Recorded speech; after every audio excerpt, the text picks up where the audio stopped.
नारायणहिटी राजदरबारबाट हामी बाहिरिएको करिब 2 दशक बित्दा पनि देशले सामना गरिरहनु परेको सङ्कटले हामीलाई चिन्तित तुल्याएको छ।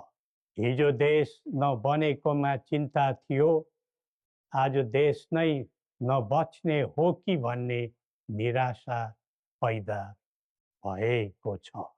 बडा महाराज धीराजबाट 22 वर्षको युवा अवस्थामै सुरु गरिबक्सेको एकीकरणको सफलता पछि आधुनिक नेपाललाई 4 वर्ण 36 जातको साझा फुलबारीको रूपमा चित्रण गरिबक्सेको थियो।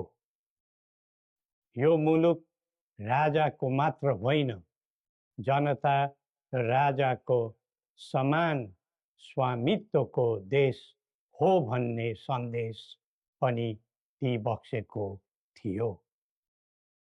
भाषण अनि जादु वा चमत्कारले यो देश बनेको होइन र बन्दैन पनि।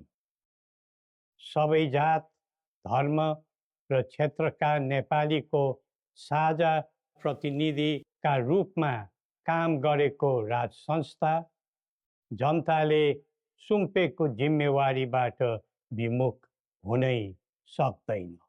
सबै नेपालीले यो कर्तव्यबोध गरी पृथ्वी पथमा लाग्नु पर्दछ भन्ने हाम्रो धारणा र आह्वान पनि छ।